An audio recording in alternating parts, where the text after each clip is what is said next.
Hello and welcome to another episode of Jaxon Talks Everybody with me, your host, Aaron Mashpitz, aka Jackson Stone, pretend name. That's all right, we're still using it. It's still part of the deal. This is episode, let me look at my sheet, 131, wow, of the podcast. And if you're watching via YouTube, you can see that I have two guests. Normally I just have one, but this is a special edition of the pod. If you circle back to episode 127, I did a special men's roundtable discussing masculinity, modern dating, manhood, things of that nature. And now today, episode 131, kind of the same idea, discussing feminism, womanhood, modern dating, marriage, all of that stuff from two women's perspective, and a few other questions that I have to ask them for my guys out there so we can be better men for our women and all that stuff. So we're going to discuss all of that. That's sort of the meat and bones of the episode. But first, let's introduce who we got. Hi, Marissa. Welcome to the show. Hi. Thanks for having me. Rachel, welcome to the show. Thank you. So, very important question before we get the ball rolling that I want to ask you guys. You know, I think I prepped you ahead of time. Oh, yeah. Normally I don't, because I want the most honest answer possible, because this is a very important question. So, Marissa, I'll start with you. Okay. How are you doing? Like, really, how are you doing? I think good for the most part. I feel like I've been in this, transitional stage of my life. I think Rachel as well, moving in together. And also just being here for about a year and a half, almost. So being in Dallas for a year and a half. Yeah, being in Dallas, coming from Chicago. So it's just the whole change has been, something that I've had to kind of adapt to, and it was very nice having my sister here to try and help me, move into this and kind of a different life for me.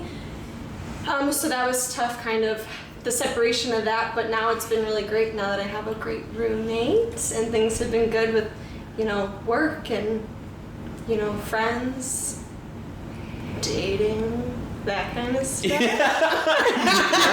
Yeah, we're gonna talk about that for sure. But overall, I feel really good. Yeah, you said at the beginning, for the most part.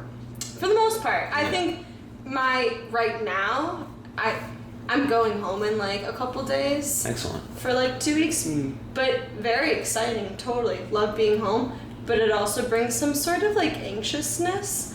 I'm not too sure why that is. I think just being away and kind of being in a bubble right now, and then trying to get back into a different routine and then bring myself back to here kind of brings some anxious thoughts. But besides that, I think that's the only thing that's lingering over my head right now. But especially because you're home for 2 weeks. Yeah. Right? That's a long time to be transition. Yeah. And sure. Rui's gonna be there. Yeah. I think that'll help me though. It'll definitely help. Yeah.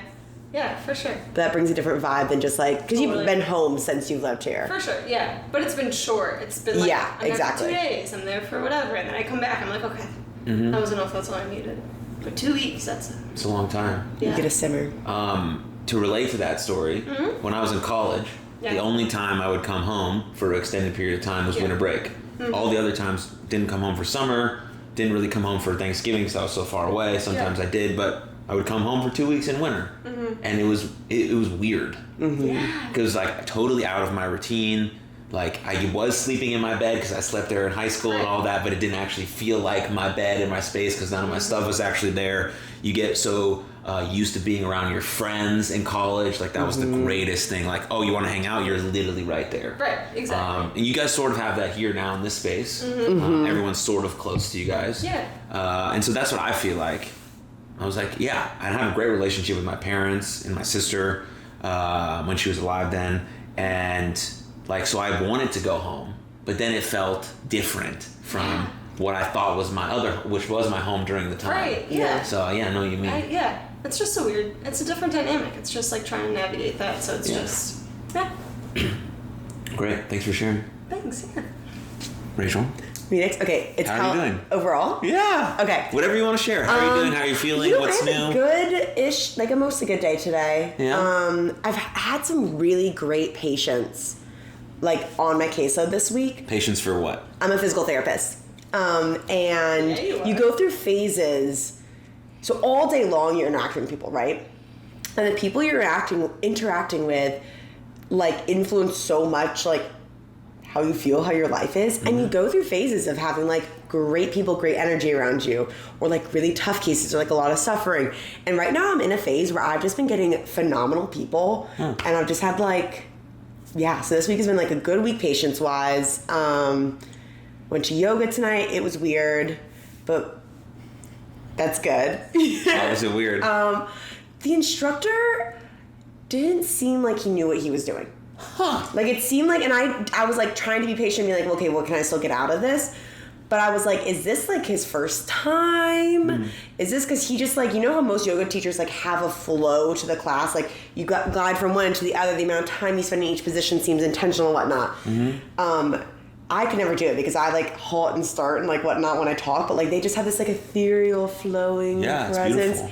Yes, I like think that's like so wonderful, and the energy that brings is so good. This guy was a little bit like, and then, oh wait, but then turn your foot, and you're like, well, which I got two. Which foot do I turn? And so it was it was a little like aqua taco, but movement's movement. It is. And then I went to Trader Joe's, which is my favorite place in the world. Favorite place. Because we're doing... You really enjoy Trader Joe's? I love Trader Joe's. Sweet. Did you know this about me? That's her personality? No, I this think I did, but I I don't know to the full extent I'm hearing about it now. Going to Trader Joe's makes my day better. Awesome. Every time. And so we're doing a work Secret Santa tomorrow. And my coworker does like little charcuterie boards with her family. So she had like this whole list of things that she like the ideas list, and I was like, oh, I know exactly what I'm getting this girl. I'm getting her my favorite things to put on a charcuterie board. So I got, Trader Joe's has this new cream cheese stuffed pepper that is lights out. Cream cheese. That sounds good. It's so good. It's unbelievably good. So I got that. I got the olive spread. Do you remember that olive spread? Oh man, I got her the olive spread.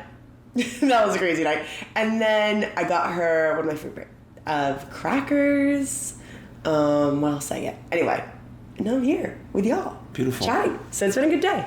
Yeah. That's interesting about the yoga, because it is about like this like flowing into the next experience where the person is like leading you with their voice, and the way they speak and their energy like relates to your body and how you want to move. 100%. And so when someone feels a bit choppy with it, it kind of messes up the whole vibe and the energy, which is what yoga is about. Right. You're trying to center yourself. I was genuinely thinking, I'm like, but if it was his first time, well, so that's then what great, I thought. right? Try it out. You right. know? And like you got to, everybody was a beginner once, right? Yeah. So you got to build.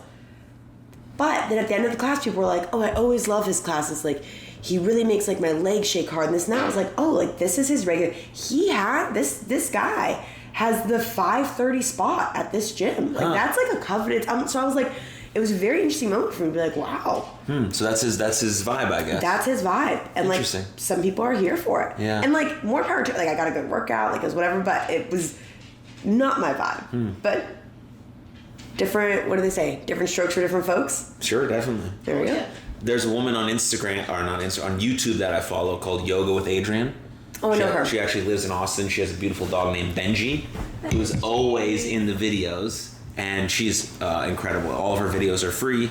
Yeah. And she just has like 15-minute ones, 30-minute ones, hour-long ones, and her voice is like super soothing, and she breathes in obviously a bunch of breath and meditation work with her movement practice. So if you need something to do on your TV right there. I wish I could get into that. Do you follow it? Do you do? Like, how often do you do? Through all of that, I've cultivated basically my own practice that I do part of my morning routine for 10 minutes every day. That's great. Yeah. What's the rest of your morning routine? The rest of my morning routine is, I wake up at 6 every day. And then I do a bit of deep breathing and thinking about my day before I even open up my sheets.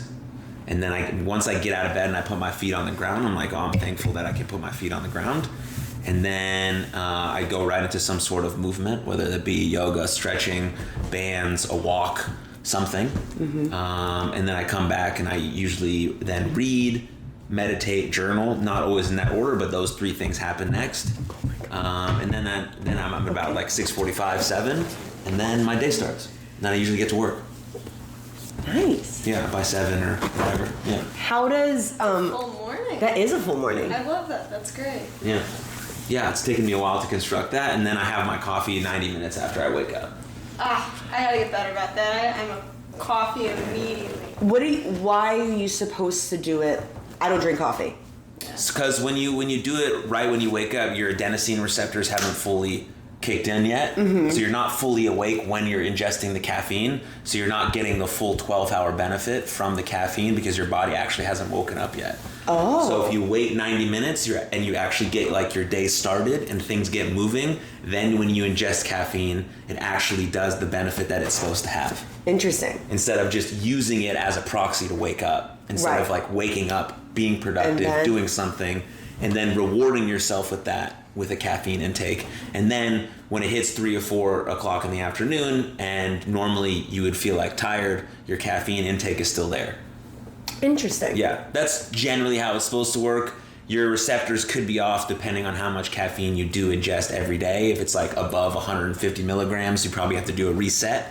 But if you're just like a cup of coffee, I would push it back 90 minutes. If you could get some sort of movement in before that, like if you immediately wake up and go to the gym and then come back and it's only been 50 minutes, you can have your coffee because your body's awake. You already did the you did the hard part to get it going. But the 90 minutes is sort of like if you just kind of roll out of bed, slowly drive to work, do all those sorts of things, then that's what the science says. So yeah, so I've leaned into that practice and it's been helpful because I love coffee.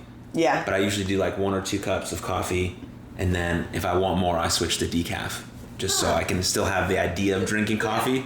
Because like when I'm working, I need to do something, and I don't want to have a chew because I dip tobacco at fucking 8:15 in the morning. That's disgusting. So you crack open a Mountain Dew instead of coffee. You're like, let's just go straight. Here we go. So yeah, so coffee is that for me. So I like to like sip it slow and things like that. So waiting the 90 minutes was hard, but then implementing the morning routine helped with all that. But anyways. I like it. For if you wanted that information. Well, no, so it's funny because, sorry, I'm just like hijacking things. Sure, go with whatever you want. Are you familiar with the sleep researcher, Matthew Walker? Yeah. Okay. And then the like health longevity scientist, Dr. Peter Attia? Yeah. Okay. I think it was on their podcast together. I read most of Matthew Walker's book, Why We Sleep. I have it. I haven't started it yet. Well, here's the thing. If you want to read it at night, reconsider. Because I read before I go to bed. Uh-huh.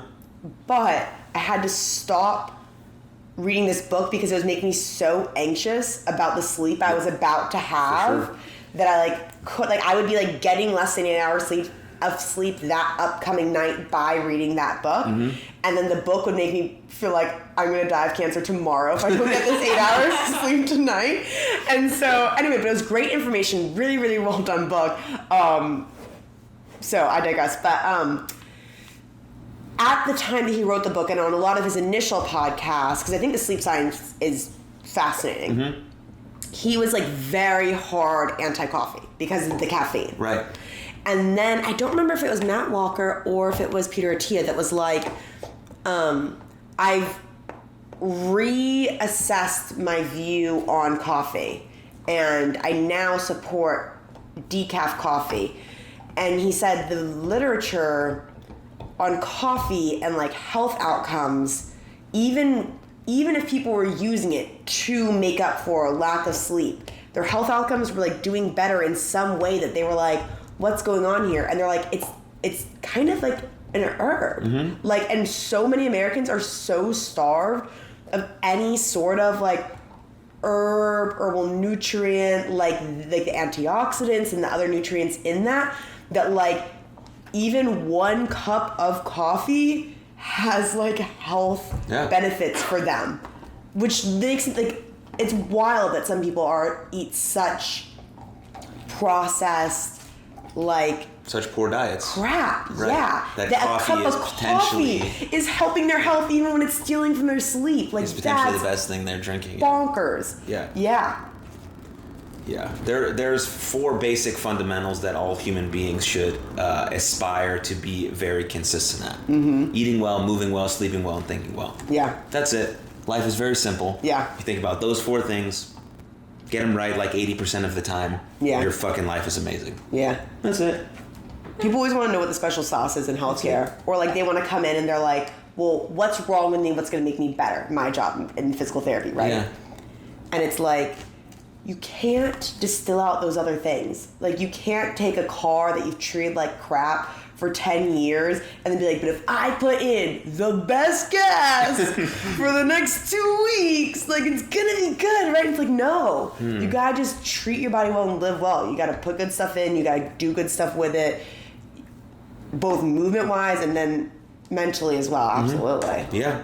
And you gotta let it recover. And just, it's like, just because it's simple doesn't mean it's easy, right? Oh, It's God, like, no. You have to just be consistent over and over and over and over and over again. And then when you fall short of it, you're like, that's fine.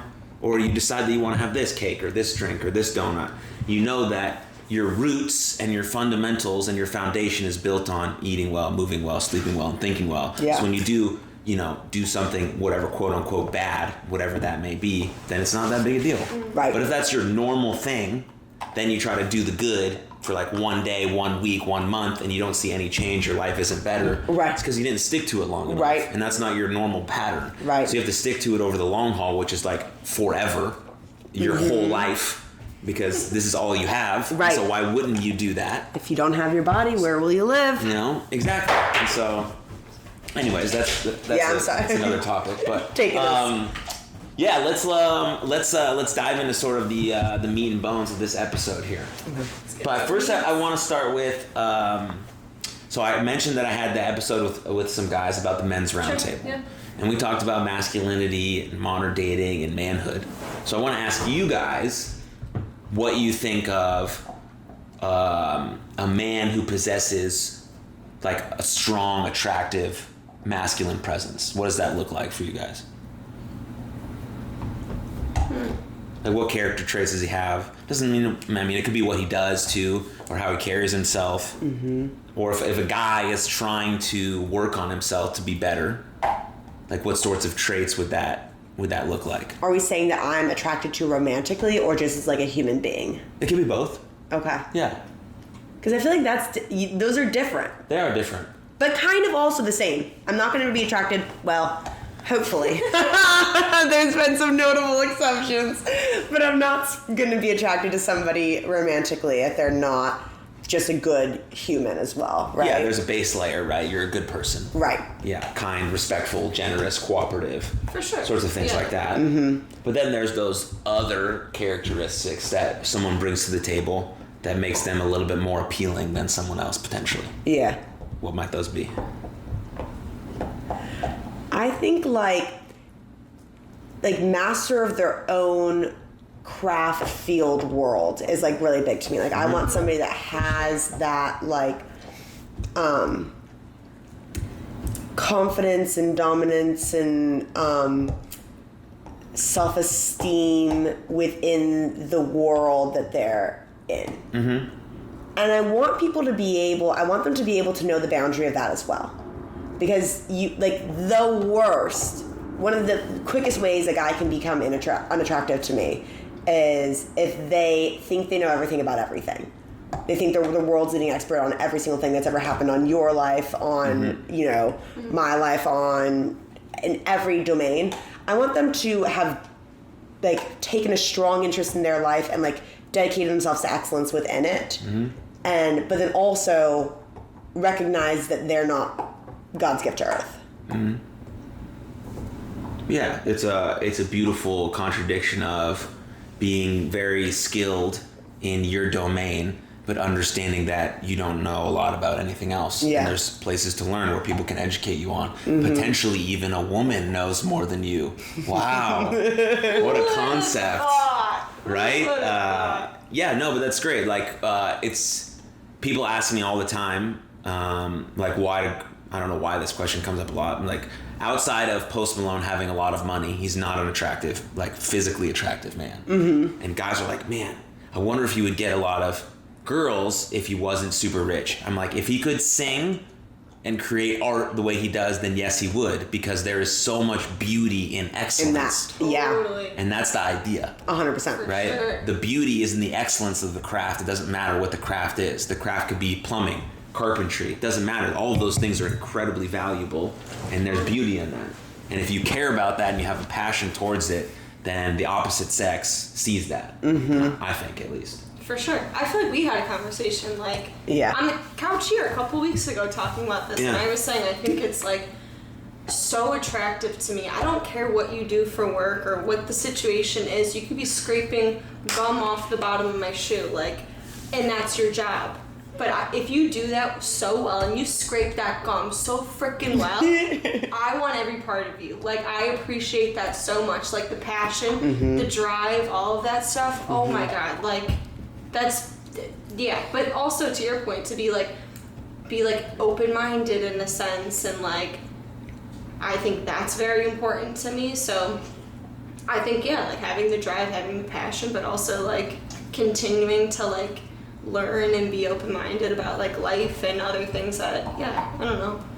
Is it because if you as a woman looking at another man potential as a potential mate or partner, and you see sort of passion in one area, does that make you assume that it could translate into other areas? Like for you or your life, if you're building a partnership, if you want to have kids, all that, do you think that far ahead? Is that a downstream effect? I don't think I personally think that far ahead, like, about, really. That's probably my own issue. That's fair enough. Thanks for being honest. But, yeah, no, I don't think I do. But I mean, now thinking about it, yeah, maybe potentially deep down in some sort of sense, maybe I do. Like, maybe I think about it thinking, like, I want someone who's, like, passionate about me, passionate about our relationship, like, passionate about my dog, like, stuff like that. Like, I want, maybe deep down and not even realizing, like, that's something that I'm, like, aspiring for in a partner. Well, it's like a deeper trait, right? I feel like that says you have the ability to be excited about the world. So I think it is, to some degree, like, its ability to be applied in other spheres. And I think it's going to vary on, like, a case-by-case basis. I think, like, Marissa and I are both people who, like, really enjoy living. You know, like, that's a high priority and value to us. And so the ability to, like, have passion and to get excited about, like, being alive and, like, the opportunities of your daily life is something that's really important. Yeah. But I think for different people, you're going to find different values. That being said, I feel like there is kind of, like, almost a little bit of a universal, like, personality type or demeanor or attitude that is attractive. So I wonder what it is that is individual to us based on, like, what our values are and, like, finding that partnership versus is universal of, like, because there are those guys that, like, women just love, you know what I mean? And it's something about the way they carry themselves through life. Totally. Yeah. What is your insight? Well, I think there's like there for guys that carry themselves in a way that's confident and competent and have sort of I like to use the word dangerous, not in sort of a violent sense, but like they're about themselves in a way that they could protect you themselves, right? And they portray in that way. And they understand who they are and what they're about. And then those are the guys that display these sorts of characteristics. And usually these are the guys that get all of the women. Right. Because once a woman sees that a man is attracted to one woman, they become attracted to all of the women. And so now it's like this whole thing where, like, only 5% of the men are sleeping with all of the women, and it's left with like 95% of men. These numbers are a bit exaggerated, but you get my point. Like, the 95% of other men are just like, what the fuck do we do? And so then they get trapped in sort of these other traits of hating women, blaming women, not knowing what to do, not figuring out their path. And so then it's like this whole thing, and then they get mad at guys, and then there's like this intra-sectional battle between men, and then it becomes adversarial to women. It's like this whole downstream thing, Totally. All based on the fact that one guy carried himself well enough to have sex with a woman, and now multiple women want to have sex with him, and it leaves these other guys just like, what the fuck do we do? Right. You're right. There is kind of that, like, he checks out. Right. Sort of thing. Like, as a woman, you have to vet him out, right? Because you guys have a lot more at stake sexually than I do. Well, I think that's baked into us biologically, It right? is, right? Like There's a lot going on. Thousands of years, there were certain things that, if we saw those traits, us and our offspring tended to survive, right? And so then that gets baked into our DNA of what we find attractive and what we don't. Absolutely. Yeah. And so if you see another woman sleeping with a man, you sort of deem that man safe. Right, in a sense, right? Because you have to protect yourself. You could get pregnant. Most men are much bigger and stronger than you, right? There's all of these things that you have to worry about that I don't have to worry about. I'm not getting pregnant.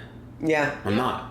I might get someone pregnant, then I have to be a fucking man about it and stand up to the challenge and do what's right according to what the woman wants to do and chooses to do with that thing. Yeah. But that, I don't have to worry about those things. So if you see someone, this is like me just like thinking out, of course, out of my ass, but most of the time. Anyways, but that's what I think. And so that makes sense to me. Like I can understand that idea. And so when I hear guys talking about this and blaming women for their lack of success in the dating game, I get really upset. But I think that just can be extrapolated to a larger pool in life in general. Of course, it's lack of responsibility. Yeah. 100%. And not to say there aren't situations in which there are absolute external factors that are contributing to your lack of success. Sure. But I feel like in almost any single opportunity that I'm not successful, what's it going to do for me to say, this person set me up to fail, this person set me up to fail, this environment wasn't good for me? Mm-hmm. Versus if I say, well, what am I doing wrong, or what can I do differently to be successful in this scenario? That totally changes, because then it's within my wheelhouse to change. So I like that. I like the perspective of like, but I think you're right. I think there's a strong like victim culture where guys say like, oh, it's just like they just don't want us. Well, I can tell you from personal experience. I was in college and I would go to the bar and I would hit on a girl all night. We'd dance, we'd have a few drinks, whatever, and then she wouldn't want to come home with me, right? And so when I leave the bar, I'd be like, God, that girl's a fucking slut. She didn't want to come home with me. Mm-hmm. Horrible. Mm-hmm. She's a slut because she doesn't want to come home with you. Those things don't make sense at all. And maybe she just didn't find you attractive, or she had fun for that. Whatever the reasoning is, it doesn't actually matter. Yeah. Mm-hmm. But to say those words out loud and then blame someone else for something that they decided to do when you had sort of could do something better about it, and that's the route I went, not I said that, then it's like brutal. And then when we obviously I grew out of that and became different and looked at things differently, had a different perspective, and I still hear men saying those things like, oh, it's all the women's fault that I can't have any sex. Well, if you look at it in a different way, like, what are the things that I can do so that I attract more women to me? That's a good question. Yeah. Because then you can, exactly what you said, right? You can take a personal responsibility for your own life. Okay, so what are the things? That's a great conversation of topic. What could guys potentially do to make them more attractive to the opposite sex? Mm-hmm. Right? That's a question.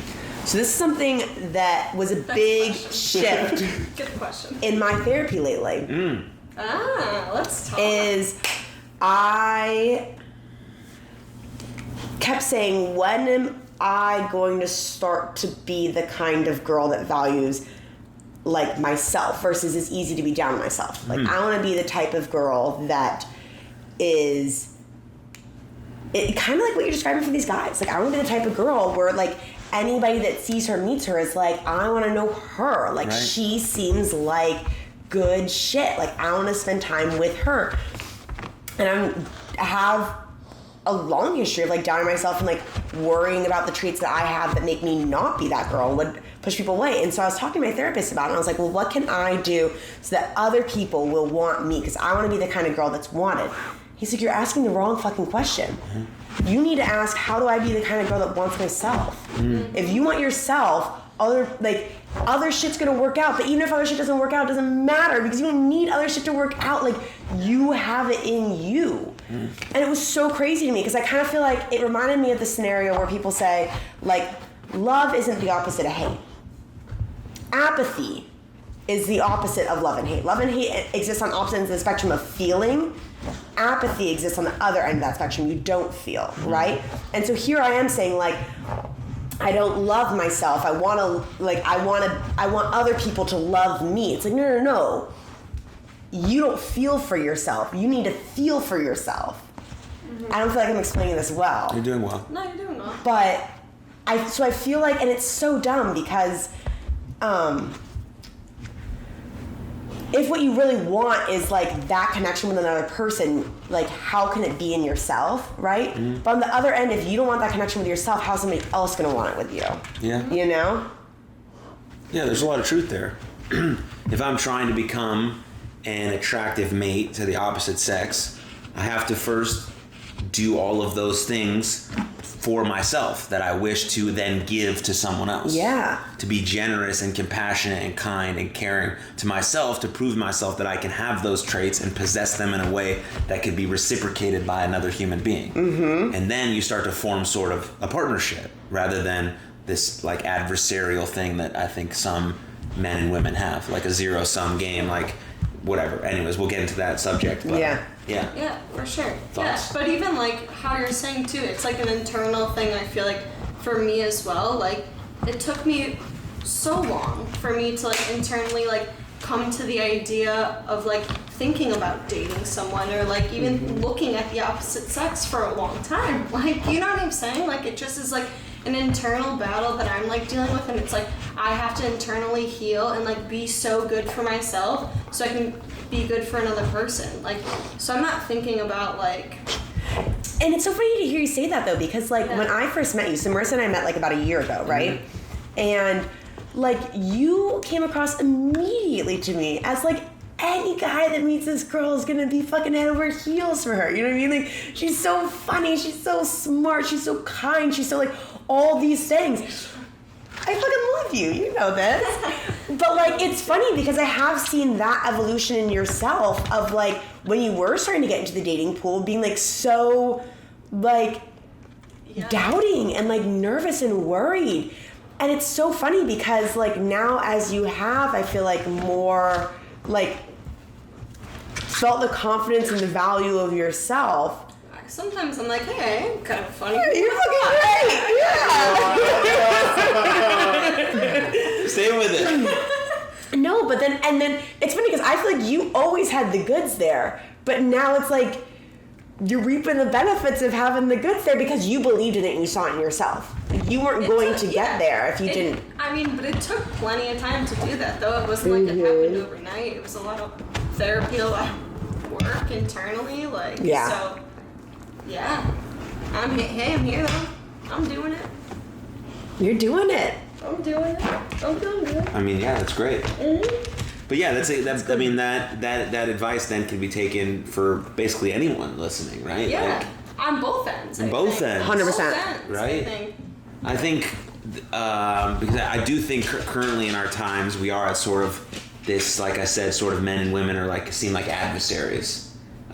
Close. Are sort of adversaries, right? I feel like we feel like it's like a zero-sum game. Like if women start doing really good, then well, we got to start pulling them down so that we can do better instead of being, it's a tug of war. Yeah. It's not a rising tide lifts all boats. Right. Instead of like an encouragement of both. Yeah. Mm-hmm. Right. Like sort of as a challenge. Like in a real partnership, like if your partner starts doing really well, you can then obviously be super happy for them. But if you're in a adversarial conflict sort of with the opposite sex, you're going to do everything you can to bring them back down to your level instead of then elevating yourself so you guys are at this mutual level of respect and value. And so that's what sort of needs to happen now, right? And so if women are elevating their game, then men then need to elevate their game and become the man that you wish to be, that women are attracted to. And that's not that complicated, right? Be generous, be kind, be confident, be tough, be reciprocal, things of that nature, and then go out and be passionate about something. Yeah. And if you just do that because you want to do that, not because you're aiming at something, things just start to naturally like flow into your life, and you become the person that you know you can become, and then boom, whatever it is, whatever you're looking for, I think probably pops into your life. But when it's not an act either, I think that makes a difference too in what you're saying, which is like if you are out there doing that because you believe in the value of doing that and living life that way, it's genuine, it's sincere, it's not calculated, it's not something that you have to put a front on, right? You know, and I think all too often people want to appear desirable. They want to be the type of person that somebody else would like. I'm saying this, and I did it myself. You know, I do it myself. But at the end of the day, then you're always going to be kind of the mastermind behind how you are appearing, how you're acting. Versus if it's really truly like your value, your purpose, like what you want to get out of life are those things, then the mask can't come off. And when you're having a bad day, you're not going to slip and, you know, lose those things that you're striving for and have to go back into, like, it's just who you are. It just flows out of you. Yeah. I don't feel like I connected that well, but like, I feel like there's a difference with the sincerity there. Sure. You know what I mean? Yeah, there's a level of authenticity that you can tell based on someone who's read a pickup artist book and is using the lines that they say in the book to claiming to be confident, and then he has to sort of portray this performative character over and over again. Yes. And also has to downgrade the woman so she seems less she views herself less it's always a to game. make me feel more Yes. because my confidence isn't real, isn't true, isn't authentic, instead of aiming to be this person who shows up in this way all of the time because that's the values that I want to possess. Yeah. And then I meet a woman who's valuable and confident and powerful and got her shit together, and I'm like, fuck yeah, this shit rocks, because now we have this sort of union together and we uplift each other. When I'm down, she picks me up. When she's down, I pick her up, and we're aiming at this sort of ultimate goal together. That's where it becomes this sort of magical, you know, relationship, partnership, whatever you want to call it. That is the most incredible thing I think that people can have in their life. Yeah. So, 110%. Oh, yeah. yeah. I've thought about this a lot, being someone who's in a relationship is still new. I guess it's a year and a half in, but... Yeah, but even I actually wondered how long y'all have been together, because I feel like y'all are such a good, like, role model of that, you know? Yeah. Yeah. Of, like, both, like, you're both would be kick-ass people on your own. Yeah, it was pretty cool. But, like... It was pretty cool. But, like, together, like, you're just, like, that power couple that, like, does it for themselves and also does it for each other, and it just, like, flows out of you, and there isn't that tit for tat thing. You know what I mean? Like, Rita does something badass, and you're, like, the number one person, like, you're heck like, yeah! Really love that. Like, you're Not like number one, and vice versa, too. Right. Yes. It's so great. I love every second of it. The energy, come on. No, it is. You can't bring beat it. great, It's so good. yeah. It's so good. People aspire for that shit. Thank you. That's It's great. It is good. Yeah, well... Yeah, I hope everyone in the whole entire world gets to experience that. Yeah. But it doesn't just come, right? It takes, like, when I think, okay, I want to commit to this person for the rest of my life, I think, okay, do I want to put in consistent effort every single day? That's something you're willing to do. That's, like, a lot to think about. Like, forever. You're like, yeah, I want to. Yeah. Okay.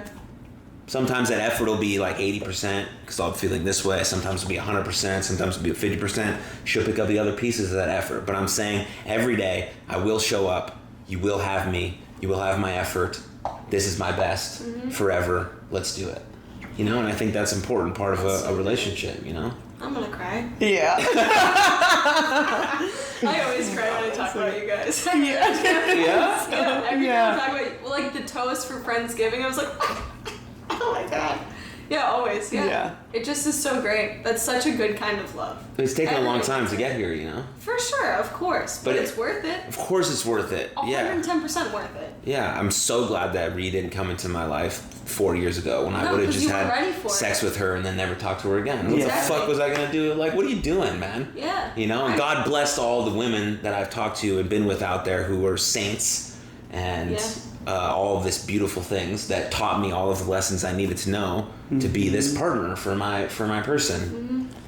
So, yeah. I mean, obviously I think a lot about it. Yeah, anyways. Sure. Hey, we're back! Yeah, perfect. No, we are back. We had to get some wine, go to the bathroom, get some water, but during our little break, Rachel wanted to circle back to something that she had a thought about, so please share. Interesting thought. Okay. I feel like I historically have a kind of like, I have a very strong personality. I have like at times a more masculine, like dominating personality. And so historically, like the types of men I've been attracted to tend to be, even more strongly masculine. Because I feel like I need that compliment, and if I'm already strongly in this way, I need something that's going to be even more strong to balance it. But one of the guys I'm seeing right now tends to actually have like a bit more of like the classically feminine traits. So he's like deeply caring, very kind, considerate. Even like his hobbies tend to be more like artistic realm, more things that we associate as like more feminine. And even though he dresses, not that he dresses in a feminine way, he dresses very masculine, but like the fact that he's into how he dresses, how he presents, like aesthetically, like all of that. Are other traits I feel like I typically would have thought I would have been attracted to. But it works still. And I've realized it's less that like the specific trait that he's expressing, like modern American society has said is more feminine versus more masculine, because he has the underlying like confidence and steadfastness and support and all of those things that are really actually the masculine trait. Like it doesn't matter that his like primary hobby is horseback riding. That's sweet. It doesn't matter that like he probably spends more time shopping and on clothes than I do. It matters that he can make me feel secure. Yes. Totally. You know? And so, I don't know, just a thought that came to me as we're discussing that. And on the flip side, like, I've also been very attracted and had successful relationships with men who were totally opposite of that. So I don't think it's necessarily how the trait presents. I think it's that underlying ability to support and care and invest and, yeah. Yeah. It's also a case-by-case basis on how it makes you feel personally. Because you can be surprised by some guys, right? For sure. By how they make you feel, their personality, the way they treat their friends, the way they treat you. Like, all of these things matter, but you look at a set of traits as sort of like an outline of who they could be and who they have been as to how they might treat you. Yeah. But you can be surprised by sort of anything. But then it kind of throws you for a loop about what you might want for a forever partner. Right. Well, and that's what I've been saying to him, and just like at this phase in my life where I'm dating and I'm like not wanting to, if I met a fantastic human, I'm like absolutely down to be like, you're my person, you know? But I think my main goal that I've gone into like this round of dating has been to learn. And so when I first saw him on an app, I was like, ooh, I don't like, he's attractive. I feel like I would be attracted to him. He's not my typical type. Let me try it, you know? And it's been interesting to me that I feel the same attraction with him as I have in the past with men, and as I do right now with other men who have some of those more like typically masculine traits, you know? So I think it is, to some degree, you need to find that openness of what balances with your personality. But that's been a curious experience for me. That's very important. I think that's also like a testament to like you just like evolving as a person too, and like allowing that stuff to come into you and like seeing things just more so in a different light. And also probably me just pushing you to do that too, because I feel like I'm in your ear constantly, and I'm like, love it. No, Rachel, like you need to just like sit down like and allow this to happen and allow other things to evolve, because there's really interesting people in the world, and like whether or not it's your person or not, like in some sort of sense they bring some like a little bit of value to your life that you don't even realize, like, or something that you can take away with that. So I think it's like important that you're doing that and you're like, you know, like weeding through and like kind of enjoying the ride as you're going through. But I think that's cool though that you're not physically like seeking out these people. You're like, okay, he's got good chat, let's talk about it. Right. Like, you know what I mean? Like that's stuff that's important. What's gonna last you? Looks are not gonna last you for the rest of your life. Let's think about it. It's Which, like, let's be clear, this man is objectively hot. But sure. But like think about it though, and of course you want to be with someone that you find like physically attractive in some sort of sense. But I also think like the physical attraction like is 10 times more once you actually like know their personality and like know who they are like internally. So it just is like. Oof.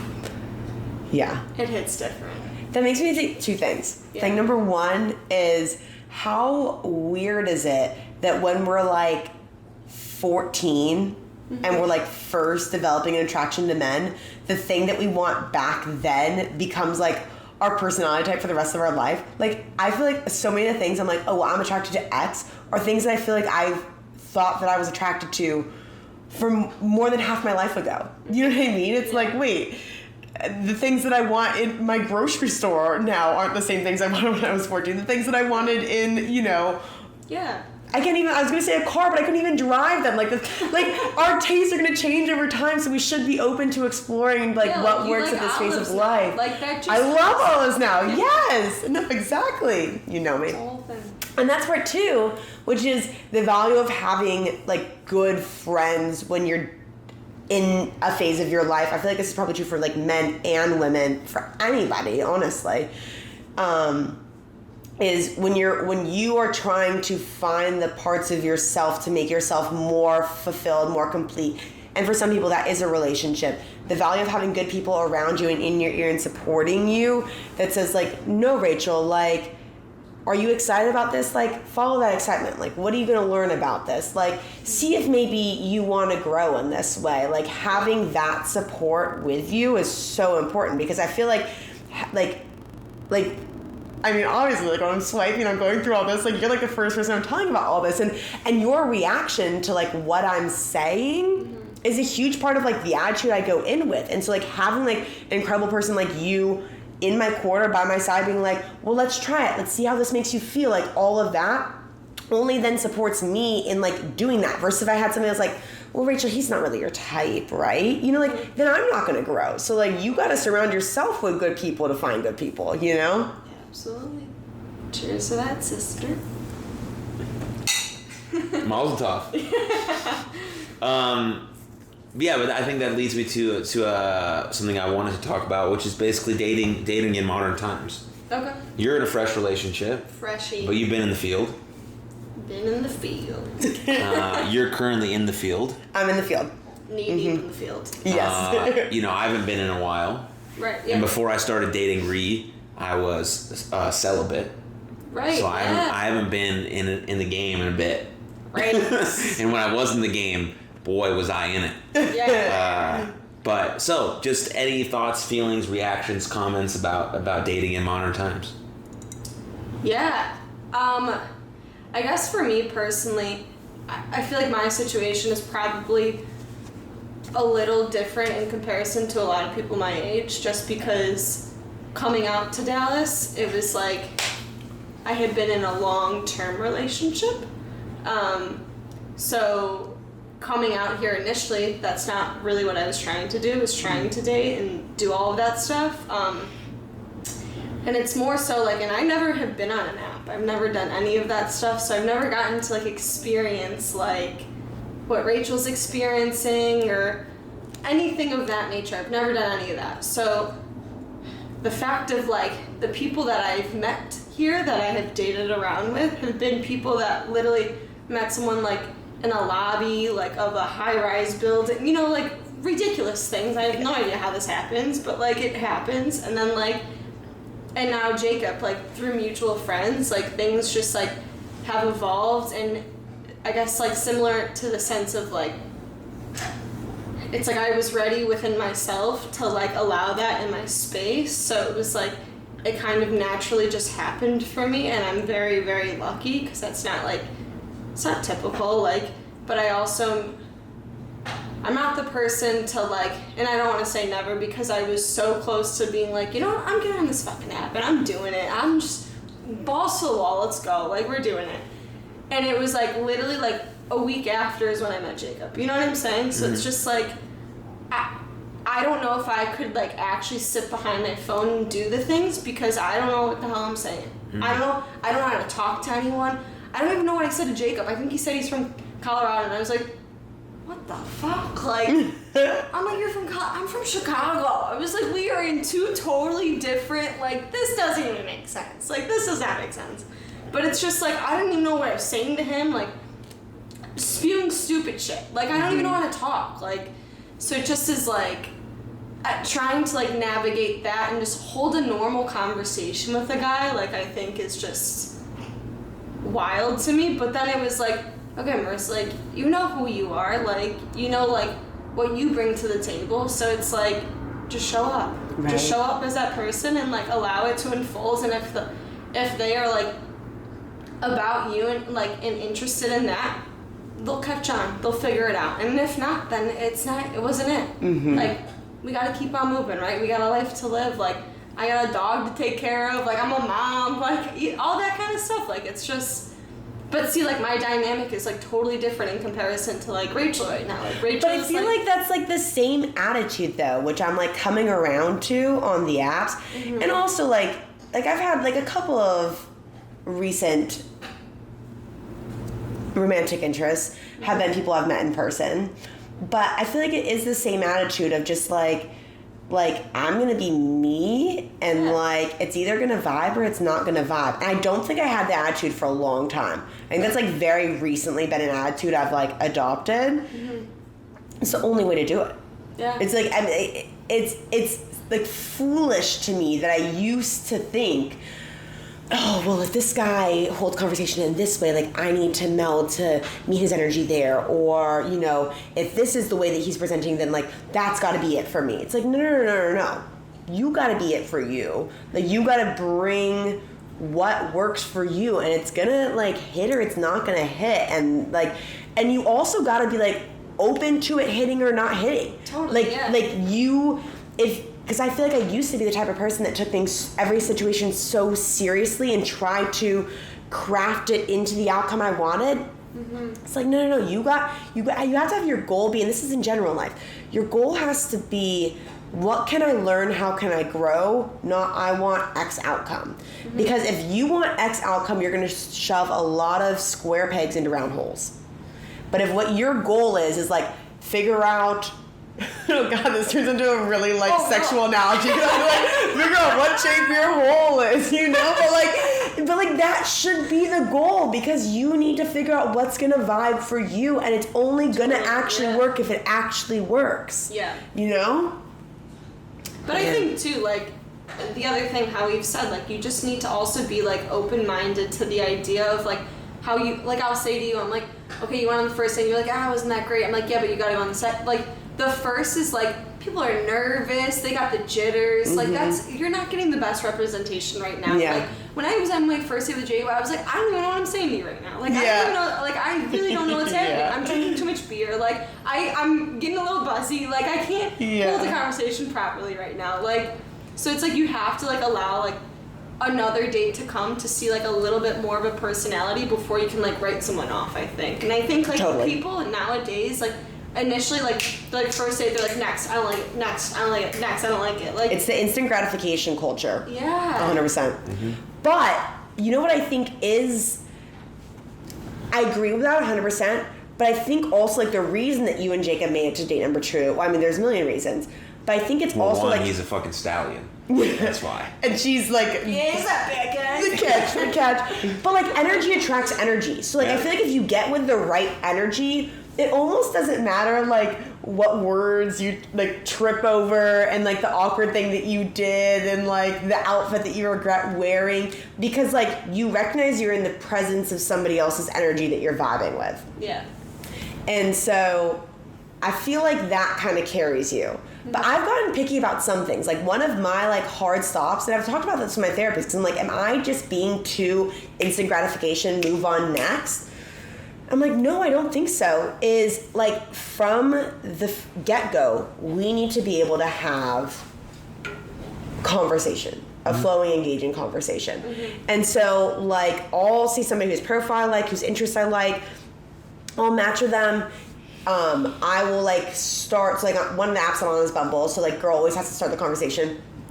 So I almost always start it with, like, what's something you're currently obsessed with? Like, I want to see your passion. Like, I want to see, like, something you get excited about. Because I want to see, like, that's so important to me. I want to see your ability to get excited about, like, living in your life.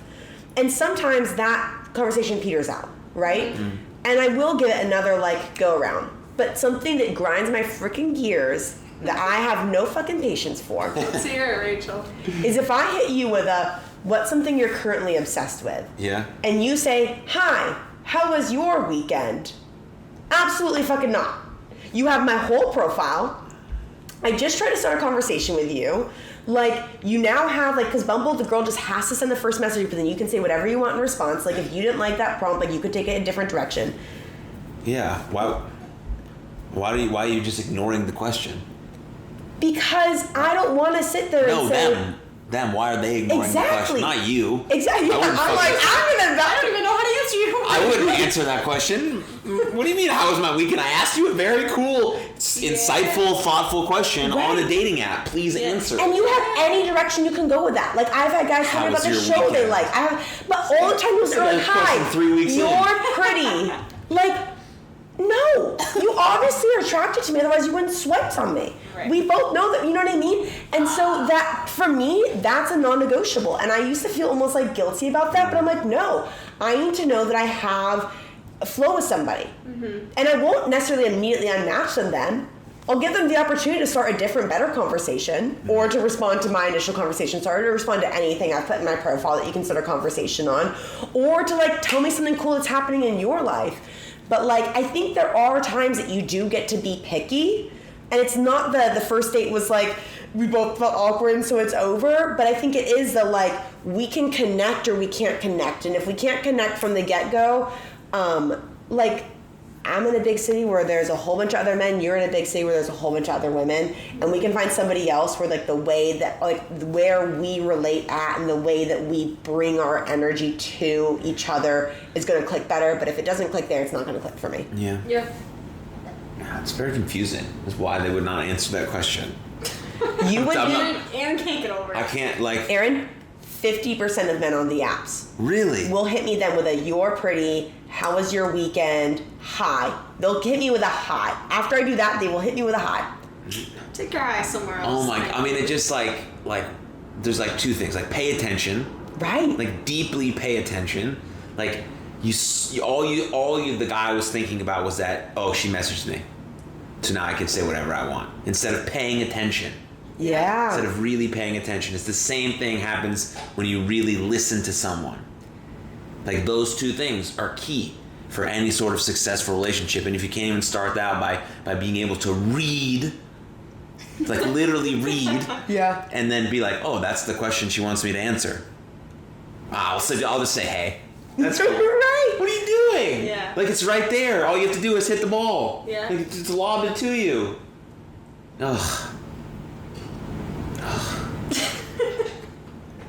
See, that's when you have to take some accountability for yourself at that point and be like, I'm doing these things wrong when I could be doing these things right. And not a lot of times there's, like, this fine line between right and wrong, but, like, literally not answering a very insightful question that could lead to a cool conversation is the wrong thing to do. Yeah. It's like... No, 100%. So... But I think it also, like, that has to do with vulnerability. Yeah. You know, that has to do with how much of yourself are you willing to open up? How much are you willing to dive in? How much are you...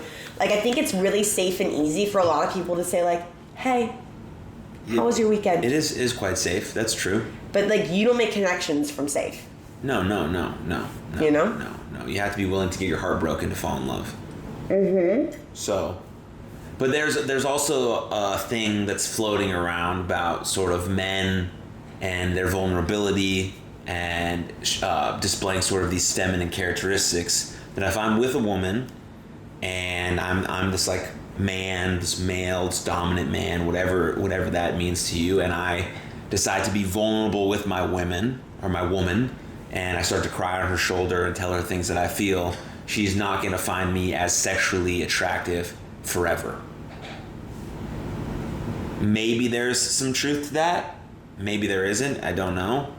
But I think whether it's true or not, that does hold some men back from opening up. Mm-hmm. And then, I mean, then you talk about men's mental health and all of that stuff, which I've talked at length on this podcast, so I don't have to get into it now. But then that goes into play in all of these sorts of tropes and stereotypes and adages that just, like, kind of beat men down over time. But that's an interesting one to think about, because some men will just hold it in forever because they want to keep what they have and they don't want to hurt it in any way, so they're just going to never say anything about it ever. So or you know get what into my response any... to that is? What? Is from it would take me a long time to count, but off the top of my head, at least 10 of my girlfriends, I have heard them, every single one of them say, he won't open up to me. Mm-hmm. And that has, in a lot of cases, been a deal breaker. Yeah. And I can think of one example, off the top of my head, where it was like, he was too much for me emotionally. Mm-hmm. That's a crazy ratio. Sure. You know? But if those 10 friends that you had did have their guys open up to them, how would they respond? Right. I think it's tough, but I think what men think women want and need is different than what women actually want and need. And there's no guarantee in this, and I can't safeguard you or whatever. Right. But I think what most people want in life is sincerity. Mm-hmm. And, like, if you are in a, like, deeply connected romantic relationship with somebody, you need to both be able to greet each other as your full, authentic selves. Mm-hmm. Like, it's not going to work if you can't. Right. Mm-hmm. And if you are never able to express vulnerability or your own hurt or anything like that, you are walling off a part of yourself forever to this person.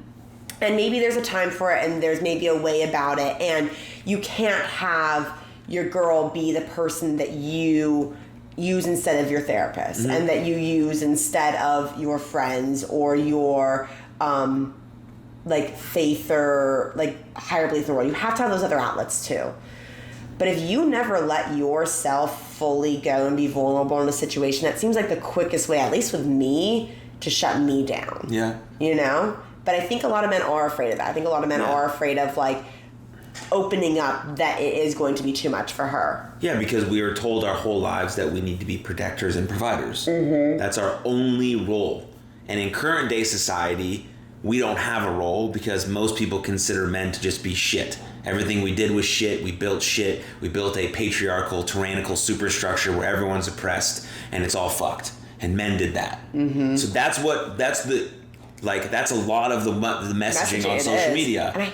And social media is consumed by young boys. Mm-hmm. Young boys are impressionable. Mm-hmm. Young boys grow up to be men. Mm-hmm. What do men do? We need men, just like we need women. People build shit, do shit, create the world that we have, right? And so if we're told our whole lives to be protectors and providers, and then all of a sudden we need to be vulnerable, which is just this idea of being courageous and honest. Like, it's the same. There's just two things together. 100%.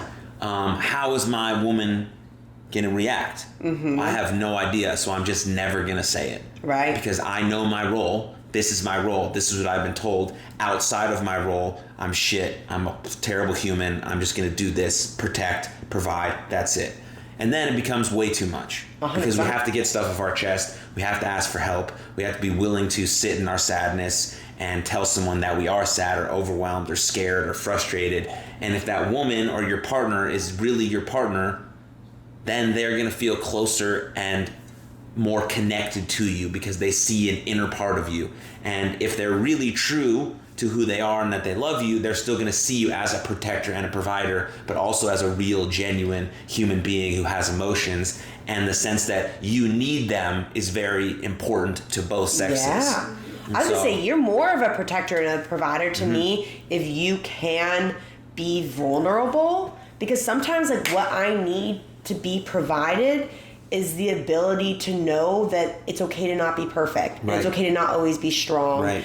And it's okay to be hurt by things, and it's okay to suffer, you know? And if I am expressing that to somebody who's only ever willing to say, you don't show any weakness, you show up and you be strong, like, that's going to be really negative messaging to me. Mm-hmm. And my most recent ex-boyfriend, wonderful human, I have a lot of love and support for him in my heart, but I think, like, one of his largest flaws was that he wasn't willing to get vulnerable on that level. He saw that scary place and he said, that's not a place that I'm willing to go. Mm-hmm.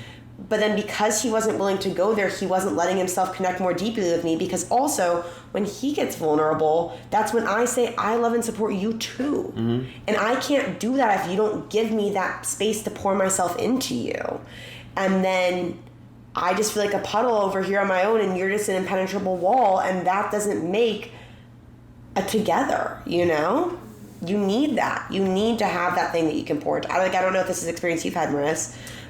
No, yes, 100%, yeah, I agree. I mean, like, I want, like, someone to, like, feel like I'm their, like, safe space or their place to go to, or, like, feel comfort within me. Like, that's the reason of a relationship, though. Like, I'm supposed to support you. You're supposed to support me equally, though. Like, we should equally feel like we can talk to each other about things that are, like, deep in that sort of sense. And I understand, like, society, like, currently, I guess, is, like, men don't talk about their feelings and stuff, but, like, let's fucking flip the switch. Yeah. Let's do it. Like, we gotta do something about it, because it's, like, I hate the fact that people say, like, men can't cry, like, stuff like that. I don't cry your fucking eyes out. If I'm crying, you're crying. Everyone's crying. Right, like, right.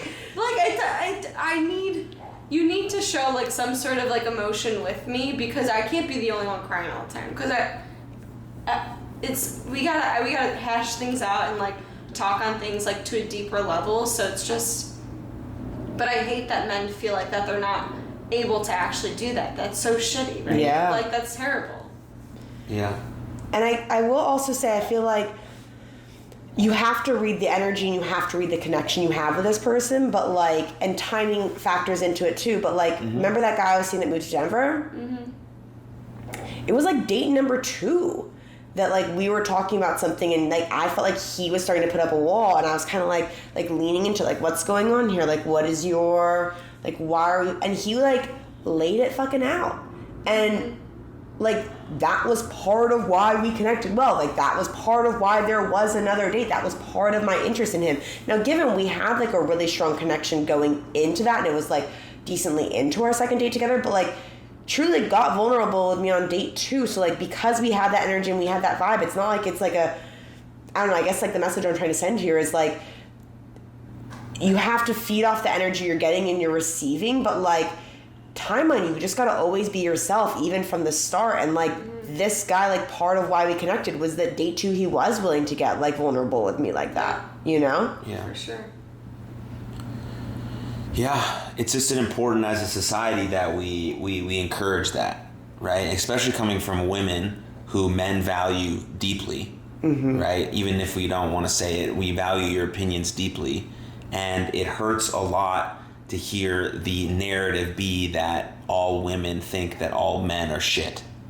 Oh, I hate that narrative. Yeah, it's tough. And I know social media is a very miniature population of what the majority of people feel. I understand that, but it has a loud voice. It's a loud voice. It's a loud voice, and most of the time the people that are scrolling social media the most often are the people who have the lowest self-esteem, because they're on social media scrolling all day, and they see these things about women saying that men are the worst part about dating, they should cease to exist, we'd be better off without them.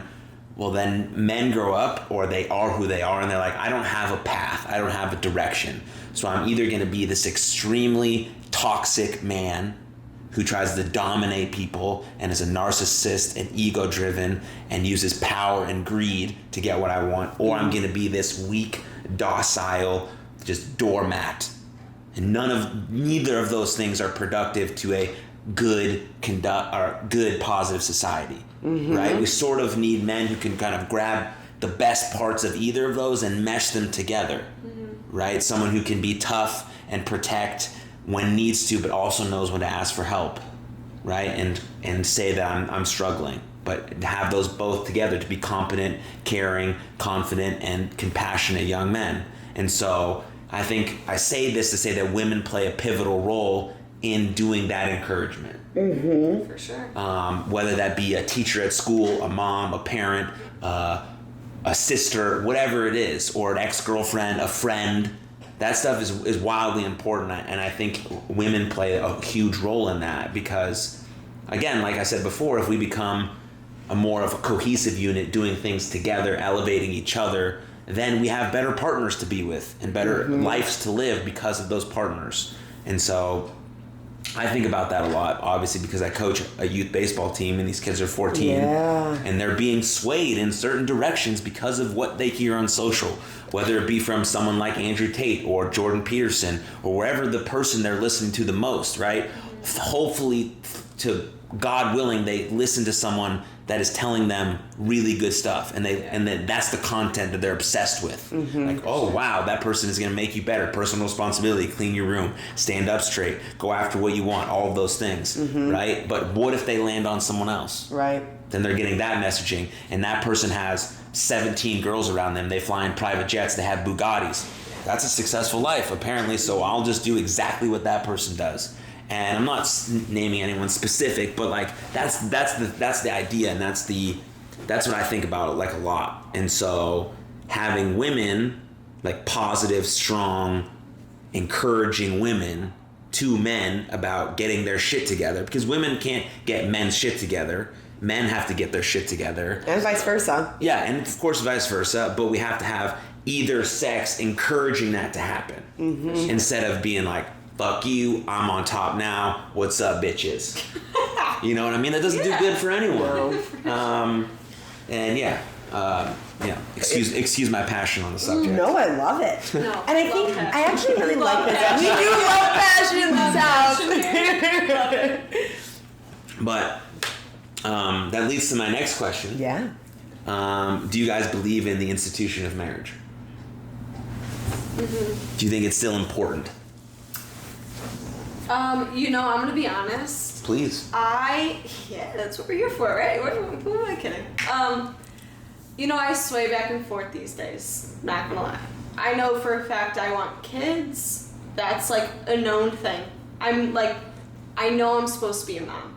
Like, that's something in my life that I know I'm supposed to do. You feel it? It's in here. It's in the chest. It's in all of those Well, we things. can see you with Rue, so. Yeah. A little dog. arugula. Yeah. What a great dog name, by the way. I love it so much. Yeah. So you know you want to be a mom, but you hesitate on the institution of marriage. Yeah, it's just, okay. Not to, like, dish on, like, family things, but, like, the dynamic of, like, some family things, like, part of my parents a little bit. Love my parents' pieces, don't get me wrong.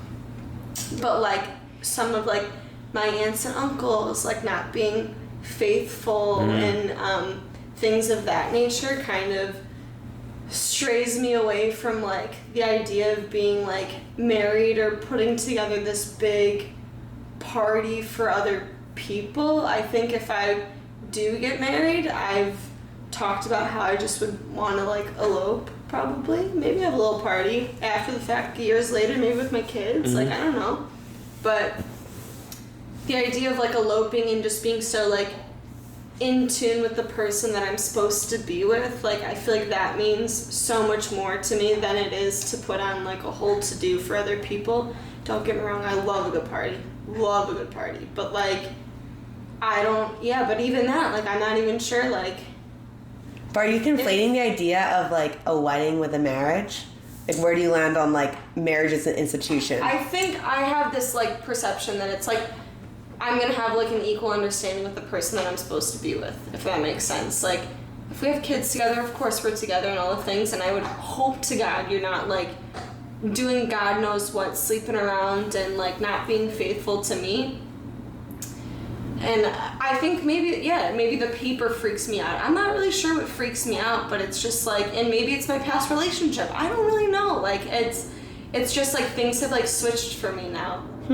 But all in all, I know that I want kids, and I would love to be with a person, like, forever and ever, and I would love to, like, do life and do cool shit all the time and, like, explore the world, and I would love that, but, like, yeah, things have, like, switched a little bit for me, which, like, it's shitty that, like, I'm surrounded by that nature right now to where, like, I think differently. Interesting. Yeah. See, I feel like I land very opposite of you, which is, like, I don't want kids. Well, I'm, like, 90% I don't want kids. I've said I don't want kids for, like, a decade. But I think I would really like to be married. Like, I like the idea of a lifelong commitment to another person. And, like, it's me and it's you. Like, that's it. Like, it's us. It's us forever, you know? And that idea of like working toward like having that partnership be prioritized over everything else and having it be like a legal commitment to each other. And I'm not saying like I care about prenup or combining finances or anything like that, but I like the idea of the permanence of it. And not because you get to be lazy in it, but almost the opposite is like, because I've made this commitment to this person for the rest of myself, like for the rest of his life, for the rest of my life, like I have to keep showing up every single day. And you have to keep showing up for me every single day. And like the only thing that I've made a lifelong commitment to other than student loans, which was for my education and like self-betterment, is like this person, you know? Like I think I would really like to be married someday. And I don't think I want to have kids. You think the institution of marriage is an important part of society? So I think this gets, I'm thinking about like how much I want to share here. And like, I think there is in some degree too much emphasis put on it in the sense that it becomes the mainstream. I think anything that becomes the automatic thing that you do, I don't believe in automaticity. I believe that movement patterns should become automatic. I believe that like you should develop good habits that are automatic, but I think that important life choices shouldn't be made because that's what everybody does. That's what you're supposed to do. Exactly. Sure. And I think that's part of why we see like it's 50% of all marriages, 30% of first marriages and in divorce. Yeah. And I think a lot of the reason behind that is because that's what you're supposed to do. Right. And I don't believe in that. I don't believe you do it because that's what you're supposed to do. I don't believe that that's what you do because you've been with somebody for 4 years or because they were your high school sweetheart or because you're in a comfortable relationship or because you live together. So to some degree, I think that part of why we see negative relationships perpetuating in the long term is because they do it just because they thought they were supposed to.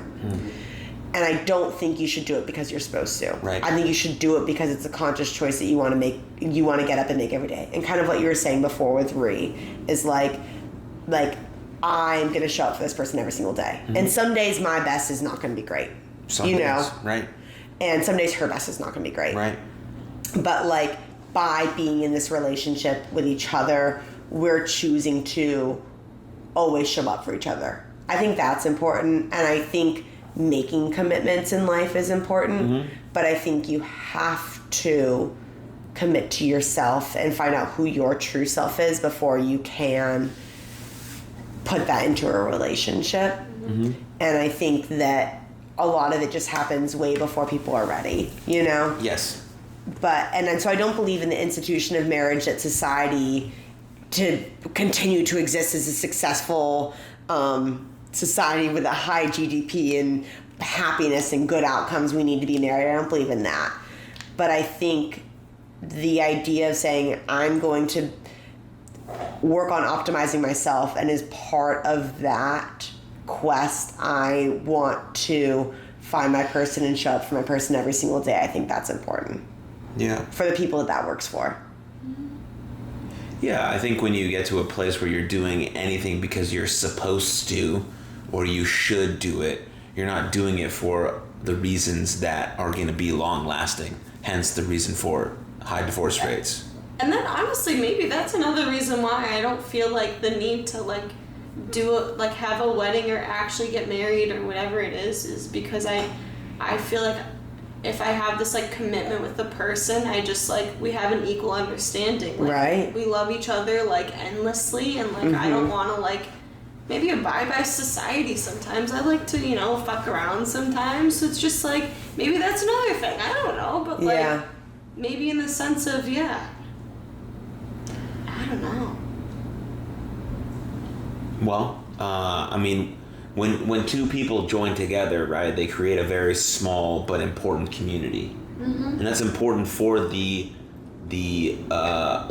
successfulness, of society, right? Because if we all have these like really cohesive, very small communities that builds on top of each other, create larger communities in cities and countries and worlds. But if you're doing only the things that you're supposed to be doing or that you need to do because that's what's deemed appropriate, you're 25, you graduated, you've been with this girl, and now you should get married, that you're not creating a mini successful productive community. You're just doing it to do it. Just to do it, yeah. And I think all too often it also gets looked at as the finish line. Like I feel like that's especially really common like with like women in their 20s is like, well, is he going to get me a ring? Is he going to propose? Are we going to get married? Like, those get looked at like the finish lines. Yeah. That is not the finish line. And I say that as somebody who, like, was in kind of one of those relationships. Like, when I was with my ex-boyfriend, it was like, are we going to move in together? Is he going to come visit my family? Are we going to get engaged? I was looking at those as the barometer for where our relationship was at, which is totally backwards. I think a lot of people look at like having those titles, like doing those steps as like, oh, yep, we're a good couple. This relationship works because we're checking those boxes, rather than this relationship works because it works. These things are going to happen, you know? Right. Yeah. So then if you feel like you're with the person you want to be with forever, and that's what you know to be true to the best of your ability, then marriage is what I think a good option, right? Because then you're saying, okay, I commit to you for however long I live. Great, let's do our best. All right, let's do our best. Let's try to negotiate and not get resentful and try to stay physically intimate, and hopefully we can date the rest of our life. Even though we're married, we still got to date forever. Yes. Date the rest of our life. That sounds really good. I like that a lot, actually. You have to. Like, actually, like, actively date each other, like, continuously for life. Yeah. That's good. I'll That's get it. married now. No, I mean that's really the point. And then two people are presenting values and characteristics they want to live by, and that trickles out into your friend group, into the larger community. So it's much more important than this little dynamic duo that you've created, right? So that's why the idea of marriage is extremely important, but you're doing it because you know what it can become, and you know that this relationship, outside potentially having kids, from those that I've talked to that have kids, this will be the greatest thing that ever happens to you. Yeah. Is this person you spend forever with. And then when you have kids, apparently it gets harder, but also better. I don't know. Don't have kids We yet. don't know yet. And I'm not sure if I want to have children, so that's something that I've got to figure out. But do you want to be married then? Yeah, I'm gonna get married to Ree at some point. Yeah, you are. Yeah, we're gonna have a nice wedding. And Will you be there? We're gonna lift you up on the chairs. Oh my God, we are. You're gonna lift her up on the chair. And I'll get a little bit of your chair. Wait, did you see? I don't think I showed you from my good friend that got married recently how we lifted them both, not on chairs. We just lifted their physical bodies up in the air and threw. They weren't Amazing. Jewish. Yeah. We just like lifted them up and threw them around, but it was ridiculous because in both the pictures it was like Crystal being gorgeous up in the air, all of our strong male friends underneath, and then I'm like underneath there too. We're like, yeah. And then Johnny, I swear to God, we have Johnny up there, same thing. I'm like, I am there. Like, I'm lifted. It was so fun. Oh my gosh. It's gonna be a good time. The first about 45 minutes of a conservative Jewish wedding is like a great time because they play all the Jewish songs. Love it. There's like specific dances. You know, I'm like all my half cousins Jewish. are going nuts. Yeah. Well, with Wait, I Jacob didn't in know there. that. Yeah, Wait, the Italian half or which half? the Jacob half. The Jacob. Oh, okay. But it's like a little bit like I got my aunt is Jewish, my godmother Jewish. Ah. I'm a little Jew baby. But to your point, the reason that people do a wedding is to for their friends and family to hold them accountable to the vows they created on the day that was supposed to be the rest of their life. Is that like aunt, sister, like that's what it is? That's like, what it's supposed to be. That's why you do it in front of a crowd, because you're saying these vows. See? You're saying these vows out loud. Some people don't say their vows out loud, but whatever. You have vows. You're committing to this person. You're saying, I do. And everyone you love is watching you say this. So their job as your support system is to hold you accountable to those words you said on this very important day. And then, yes, of course, there's a party. People spend too much money and all of this stuff. Right, but the idea yeah. is that. The essence of it is that. So if you went to a park and you had whoever married you, or you didn't get married at all, you just had your friends and family there, Yeah. And you just said this is what I want you guys to hold me accountable to do, because this is what I'm saying to my partner for the rest of my life. And if I don't show up this way, or if I'm complaining or blaming or critiquing him in ways that aren't reasonable and not how I said I would, then hold me to that. That's the whole point of saying it in front of your friends, your family, and God, right? Whoever you believe in as that. I didn't know that. I didn't know that either. Yeah. I more so thought it was like a celebration of like, you know, our love and all of that kind of stuff, but not in the sense I like of, like, this perspective. I appreciate And then, that of course, a little bit more. you know, then you go into the party, right? Because then it's like, great. So Yeah. I did the hard it part, is, because right? you're saying like, this is my community. This is. Yeah. I like that. I like that a lot. At least that's how I viewed it. Yeah. And I think that was, at least for me, a better way to wrap my brain around it. No, that's good. But I think it also does show a little bit of a sex difference here, or like a gender difference of like, women get cultured, I feel like, to see that as like the day where you get celebrated, you know? Yeah, maybe, yeah. I just find that hard for that to be a day of celebration, because like, I mean, you're committing to something big.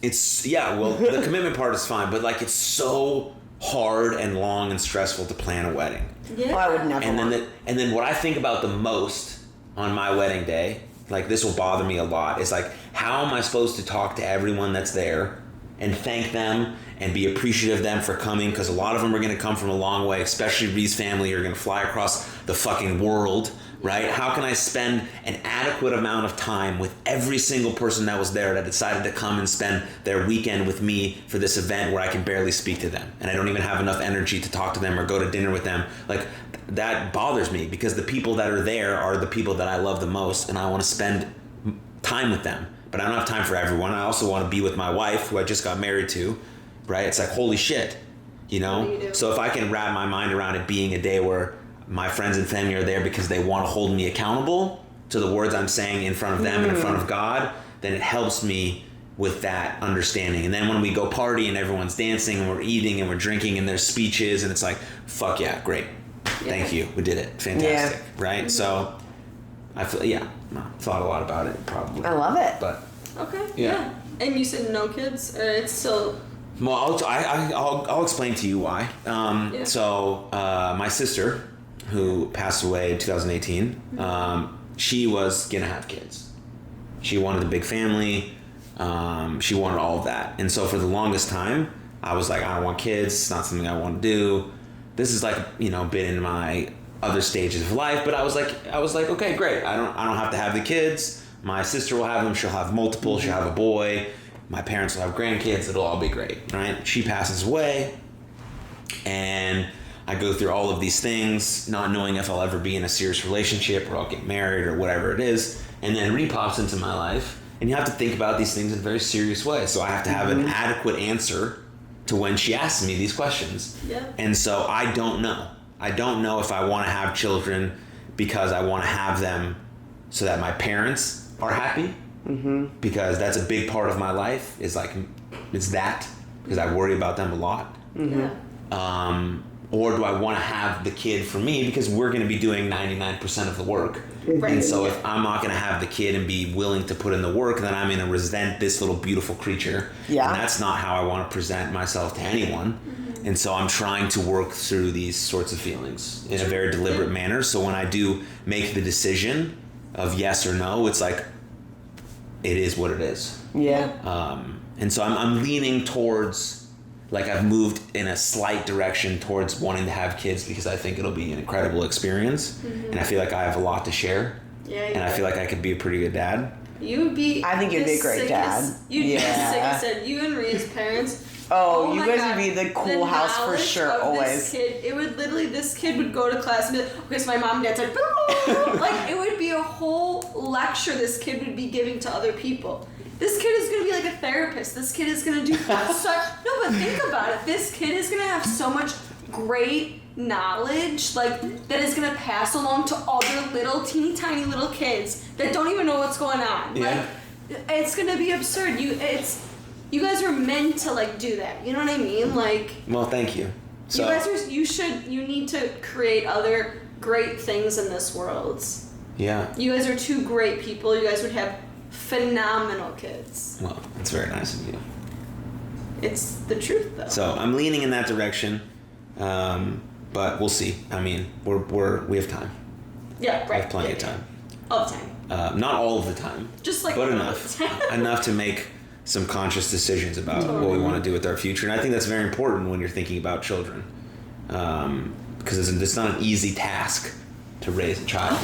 Of course. It takes money, time, effort, commitment, support, all of these things. Yeah.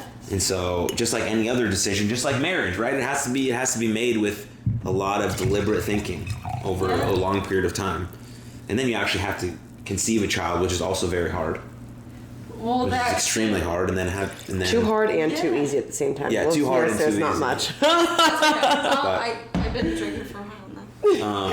Yeah, that's a good point. Sometimes it's really hard, and sometimes it's quite easy. The luck of the draw. But this kind of wraps up our episode. Okay. Do you guys have anything you want to add? You didn't get to share. You didn't get to talk about. Closing thoughts, remarks, comments, funny stories, anecdotes. On what theme? Anything. Men, women, dating, sex, feminism. Not all men suck. Let's put it out there. Not all men suck. I would say men at baseline don't suck. Men at baseline are just people. Women at baseline are just people. Be a good person. Just be good. Just be good people. Have an open mind. It's Become the best version of yourself. yeah. Continue doing good for your life. I have another thought. One more thought, guys. One more. I want to talk about. Do you think that the increased sexual promiscuity of women is a good thing? Oh, that's a question. And increased proclivity and inclination and encouragement to do sex work. Oh, like with OnlyFans and stuff? Yeah. I think this is really interesting. This is our last topic. Okay. This is good. I think part of why things become rules and customs and opinions are based on how they exist in the natural world, right? And so I think part of why historically it has been shamed or looked at negatively for women to have frequent and varied sexual relationships is because before the advent of birth control, so more than 60 years ago, I mean, we didn't start to have good, reliable birth control until the 60s, right? 50s or 60s. You would get pregnant. And having a child is no small thing for your life, for the future of your community, the world, etc. Right. The invention of birth control changed that entirely, in my mind. Yeah. Now, that's a choice that you have to make. You have to have access to it. You have to have resources. But I think the advent of birth control totally changed women's sexuality. Mm-hmm. And I think now I very much view it as, if my goal in life is to be fulfilled and have a meaningful life and be content, and part of that is, one, doing things I like, and two, finding good people. Mm-hmm. Why shouldn't I have as many sexual partners as I want to have to be able to get to that end? What am I doing negatively or wrong in any way in pursuing that? Am I hurting anyone? No. Am I, if I, every single time I had sex, was setting myself up for an opportunity to be pregnant and have a child and bring that person into the world, then that's a very serious thing to consider. Mm-hmm. That's no longer the consideration I'm making. Right. Now it's just, what do I want to do with my life? And what I want to do with my life is find things that bring me pleasure and joy and find good people in my life. Mm-hmm. So I think that we put a lot of pressure and shame on women because historically the decision to have sex was associated very strongly with a potentially very important outcome. Right. Now it can be very free of that outcome. And so you got to find what gives you value in life. Mm-hmm. Thoughts? I don't know how I come back from that. Do you think that... Yeah, push on me. I want to hear... Do you think increasing your number of sexual partners limits who you could potentially have as a long-term mate? I think if somebody... So I think there are people who have issues with that, right? I think that people who have issues with me having multiple sexual partners are not the type of person that I would want to be with long-term, because I want people who... I want to be with the type of man who says, like, have a full life, experience life to the fullest. And part of me doing that is exploring myself sexually. And if that's not something that they can be supportive or on board with, then I think there's a fundamental thing that we disagree on. I think since the advent of birth control, women can approach sexuality in the same way that men have been able to approach sexuality for a long time. And the main thing that sets up still a double standard is convention, that it hasn't been as free for women historically. And I think we need to adjust that. Push on me more. Well, there's great freedom in it, and that's awesome for women, but there's also this intrinsic nature about what guys want, and it's hard for us to change that. Yeah. So it's sort of to this idea of standards and preferences about like a female has certain standards that you guys want in a man, right? For guys, we want young and fertile, and like the old adage was like a virgin, but that's not it, right? But like someone who has very low sexual partners, someone who's young, and someone who's fertile. Yeah. So that's sort of like what we're drawn to. That's why, men want to date younger, right? Younger in a sense where it's still consensual and legal and all of that stuff, right? 100%. Just to make sure I'm saying that out loud up front, so it's very fucking clear. Yes. And so that's interesting, right? Because that's hard to change, let's say. Well, I would push back on that and say, how much of that is biologically baked in? I think to some degree there is. A little bit. But how much of that is societal convention of what you've been told that you're supposed to like over time? Probably a bit. Right. Probably it's all a mixed bag at this point. I agree, yeah. And so it's hard to break free from those sort of shackles.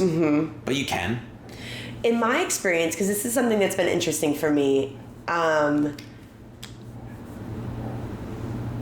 more recently, as like I have been having more upfront conversation in all domains. I've been having more upfront conversation about sexual preferences, sexual history, etc.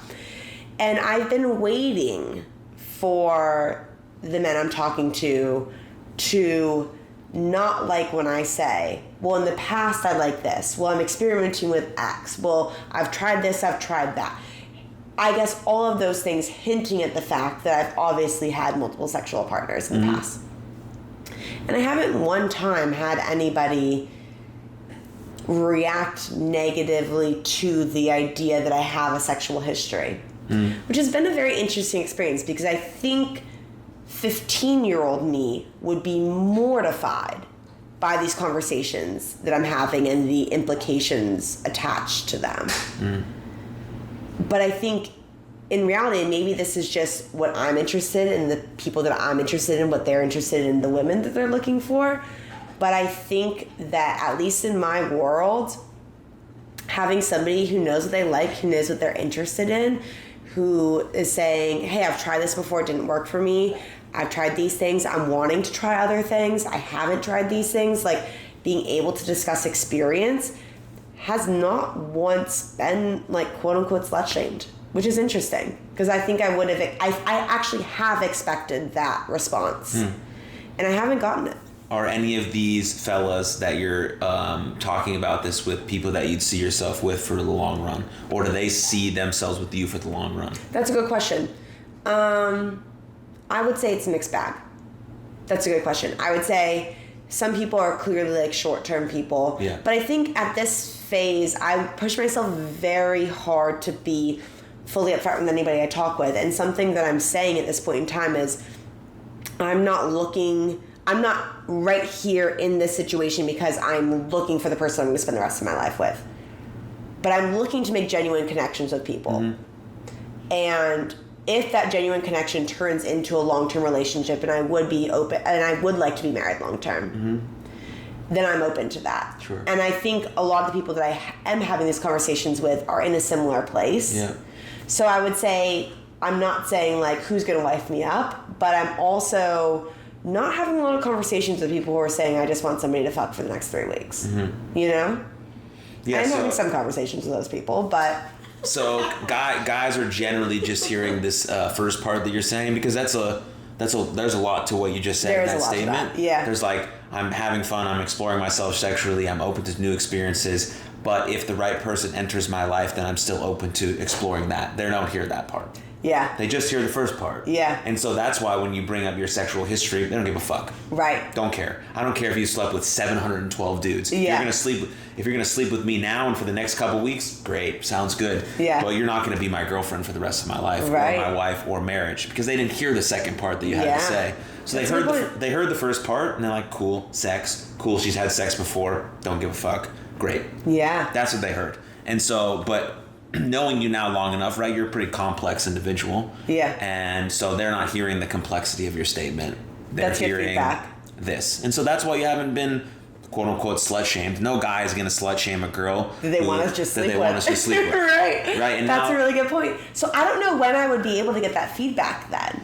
Because I think well, it's very complicated. I was actually talking with Reed the other day about body count and things of that nature. But it's like you sort of want to know someone's resume early on, but you can't divulge all of your information because you don't know if you can fully trust this person or where it's going to go. Right. And so then it's the perpetual. It's like this like very you're like sort of walking indirectly ask. Is that like I don't remember. I have been asked by... You don't want to know? 3 men? I don't think I want to know, to be honest with you. Like, I think that would, like... My perception might change a little bit, I think. Sure, that's where I'm going. Like, that's sort of the issue. And then sort of like, really? You're 3-4 months in, and now you know that you feel comfortable with this person. You want to explore seriously where this might go. And then you start having this very real conversation about previous sexual history. And it's like... Could this be the deal breaker? Interesting. I've had sex with 75 women. I've had sex with 32 dudes. Is that too many? Is that too little? Is that crazy? Is that not crazy? Who were they? When were they? What did you do? Like, you start to have all of these processes go through your mind, and then it's like, were they girlfriends? Were they not? It's like a lot of stuff, but it's sort of, is it of paramount to have that sort of conversation, or is it just leaving it sort of kind of in a dark area, like, yes, I've had partners before you. These are the people I dated seriously. I think that's an important conversation. I think that comes up very frequently. Because that's a track history, like, how did you treat them? How did they treat you? Right. Why did it end? What Why was the path? are you X age with this number? Right. Or but I think just like random hookups, those aren't, they can be important if they've sort of facilitated some sort of growth and they had a meaningful experience as to why it led to this. Because I talk about sort of my last few sexual interactions before I went celibate and how awful they were and how awful I felt like I was treating the people that I was with and how unpresent I was and why it led me to the decision that I made. So those sorts of ones are important to talk about. But just like random ones, I don't think they need to be brought up. They're just making people feel maybe insecure and things like that. But the conversations have to be had about these sorts of things. Yeah. But you're not going to have those deep-seated conversations unless there's a commitment to one another. Otherwise, if I'm just going to have sex with you for a couple weeks and maybe you'll go out with me and my friends to the bar and we'll just hang and it'll be cool and give a fuck who you slept with. You can sleep with the dude right next to me tomorrow and give a fuck. Right? So you know what's funny is historically I was almost always embarrassed by how low the body count was. Oh, really? Yeah. Yeah. When it has come up. I recently body count hasn't come up. But... so that will be interesting, but like also recently I've been dating very superficially, so like it'll be curious to see as I'm meeting good people and if I'm developing good connections, like at what point in time that comes up. Yeah. So like mini-sode in the future, let me know. next Keep time I have updated. a conversation I would love to on know. that, I'll let you know. Yeah, I'm very intrigued by the whole idea. Do you view what you're doing as casual sex? Do you like to use that term? Sometimes yes, sometimes no. You think casual sex exists? Absolutely. And what way? I say there are, okay, we're going to get into a strong theory. Please. And We're back. Now we're back. Okay. It's a long episode. We had two breaks. Here we go. I did drink a whole liter of water in yoga, not just 2 glasses of wine tonight. Fair enough. Okay. There are 3 types of sex. Okay. There is so I call them the fuck, sex, and making love. Okay. The fuck and making love are passion. Okay. So the fuck is like, I need your body right now. You need my body right now. Like, it's a lot of passion, but it's all like carnal, physical, just like connection passion. Mm-hmm. From that perspective. There's no, like, I could fuck someone that I've met 10 minutes ago if the attraction is there. Sure. And then there's sex. And I feel like most times that you have sex with somebody, it's sex. Mm-hmm. I think any good relationship has all 3. You need to be able to have all 3. And sex is like, I'm attracted to you. I want to be with you right now. Like, there's maybe a little bit more connection. There's maybe a little bit less connection. Like, it's to some degree going through the motions because we're sexual beings, if that makes sense. And then there's like making love, which is the like, I just need to be like physically with you right now. I just need to connect with you in this other way. Like, I am so either emotionally or mentally connected with you right now. I need to connect with you in those other ways. So I feel like there's those 3 ways that you can connect with somebody. Yeah. I forget what question you had asked going into this that made me think about this. I said, does the sex you're having casual sex? Do you believe that there can be such thing as casual sex? Oh, yes. So I think that a fuck and sex can both be casual. Why is it casual? Because you don't need a connection with that other person as a human being to have that physical relationship. So I think casual sex does exist in that I'm a human being, you're a human being. We want to do this thing together as human beings with physical bodies. But I think that most sex isn't casual. I think there is casual sex, but I think most sex isn't casual. But maybe that's also just my personal preference. And even with people that I'm not looking to like date or be with long term, I typically say like, I want to be able to have a conversation with you. I want to know that we can connect as humans. And maybe we're just gonna fuck. And maybe we're just gonna fuck 3 times. Or once. Or who knows, or one night. But like, I want to know that we still have the ability to connect. I don't think that's casual sex. Yeah. Do you have any feelings? No. So I don't think that sex can ever be casual, regardless of what people say about it. Because even if it's a one-night stand, and let me preface this by saying these are new feelings and thoughts I have on the idea of sex. I'm curious. Because I've had, whatever. I'm not going to, anyways. Okay. I thought things outside of a girlfriend were all just casual. Casual, easy, fine, whatever. But then you think about sex and you think about, wow, this is the most intimate, physically and sometimes emotionally, that I'm ever going to be with a person. And so that just that thinking about that idea alone can't be casual. And so even if it's, I just met you at the bar, we're going to go home, I'm probably never going to speak to you again, and we have this very passionate exchange, I still don't think that could be casual, because you're still very vulnerable. You're naked. They see you naked. They have that picture and image of you for the rest of their life. There could be lasting emotional impacts that you don't know about that could lead you into certain different directions. And so there's all sorts of things that you have to consider before giving yourself to another person. And so I don't think that can be casual. It can be, the interaction can be quick. The relationship doesn't have to be long or forever. It could have just happened. But I don't think that exchange of being so intimate and closely related and vulnerable and touching and feeling and expressing and emoting and potentially having an orgasm can be casual. Just doesn't seem that way when something so unbelievable is happening, potentially really good, if you find a partner lucky enough, you know, that could be happening. So casual just doesn't seem like the right word, because you're not like, I casually put on some clothes and watch TV. Like, that's not what sex is. So I have a couple thoughts. Okay. Thought number one is I'm a physical therapist. Right. So I have physical contact with a lot of people very regularly, of varying importance and to varying degrees. So one of the things that you said was like, I don't think I can do anything more physically intimate with somebody else. Sure. I had a patient, this was a couple months ago, who had been shot in the leg. She thought she was going to die. She was shot in the leg. She was not shot somewhere else. It was not a fatal wound. She survived the incident. Other people were killed in the incident. She then had severe pain, didn't know what to do. Nobody told her what to do with her leg after this had happened. Was having like severe pain just sitting down, thought the rest of her life was over. I helped her walk for the first time. That's beautiful.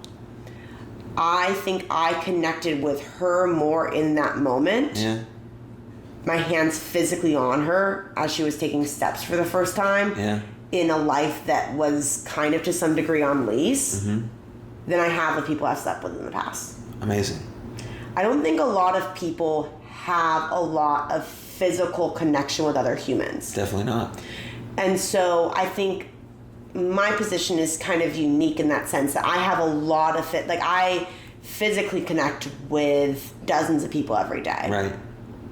So I feel like I have a different perspective for what a physical connection with another human is. 100%. I think with that patient, I connected with her more intimately than I have with people I've slept with in the past. Yeah. And I think that almost anybody else in my shoes in that situation would be able to say the same thing.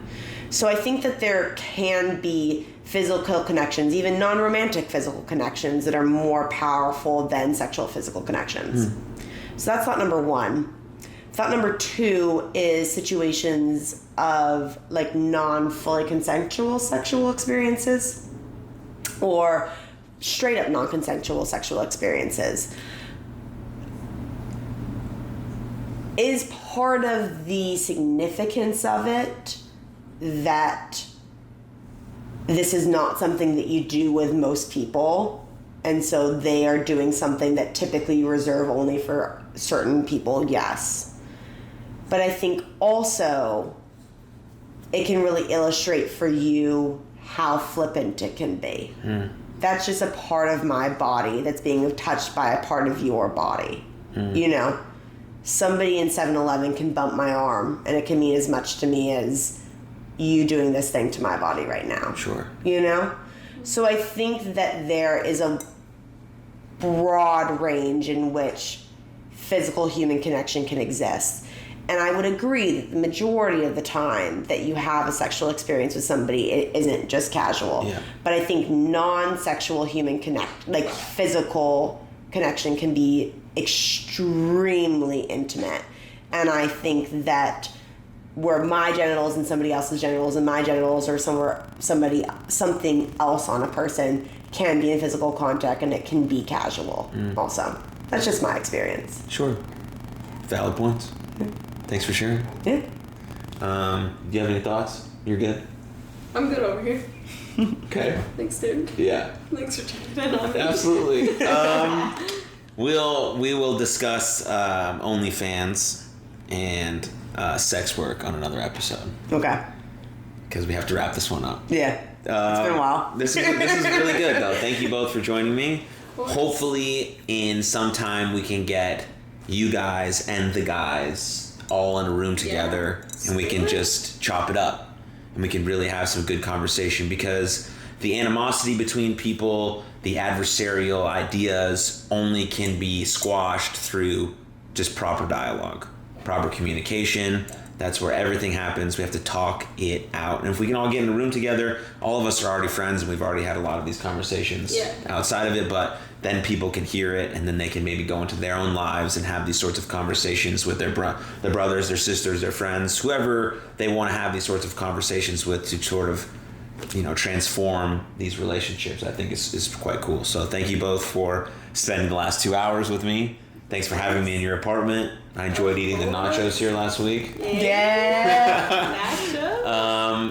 Yeah, thank you everyone who knows Rachel and Marissa for tuning into this episode. If you liked it, share with a friend. Also subscribe. That's super cool and nice, and it helps me get in front of new eyes. So thank you for watching. Thanks for listening.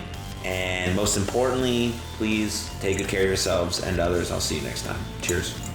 Cheers.